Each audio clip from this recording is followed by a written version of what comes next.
লম্বা বিরতির পর গেমসে ফিরে যেন প্যারিস অলিম্পিকের সব আলো কেড়ে নিয়েছেন সিমোনা বাইলস।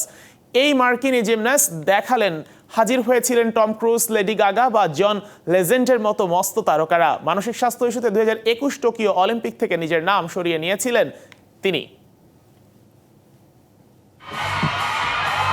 সিমোনা বাইলসকে বলা হয় ইতিহাসের মোস্ট ডেকোরেটেড জিমন্যাস্ট। মানসিক স্বাস্থ্য ইস্যুতে 2021 টোকিও অলিম্পিক থেকে এ মার্কিনী নিজের নাম প্রত্যাহার করে নিয়েছিলেন। লম্বা বিরতির পর আবারও ফিরেছেন গেমসে। বাইলস যে কত উঁচু মানের জিমন্যাস্ট সেটা তার ভক্তকুলের দিকে তাকালেই বোঝা যায়।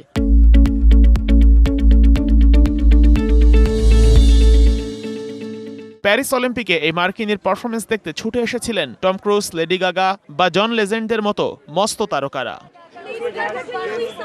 সব মিলে এখন পর্যন্ত মোট 4 বার গোল্ড মেডেল জিতেছেন সিমোনা বাইলস। যখন তার ফিরে আসার খবর প্রকাশ পায় এরপর থেকে দ্রুতই বিক্রি হয়ে যায় সব টিকিট।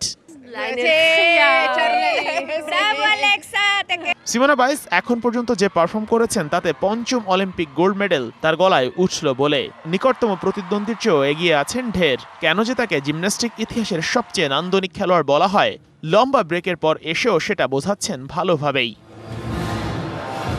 27 বছর বয়সে সিমোনা বাইলস অলিম্পিকে নিজের চেনা রূপে ফিরতে অনুশীলন করেছেন টানা 2 বছর। নিজের টিমমেটদের কাছ থেকেও পেয়েছেন প্রচণ্ড সহযোগিতা। সবার ভালোবাসা পেয়েই এই মার্কিনী আলো কেড়ে নিয়েছেন প্যারিস অলিম্পিকের। Sheikh Ashik, DBC news desk.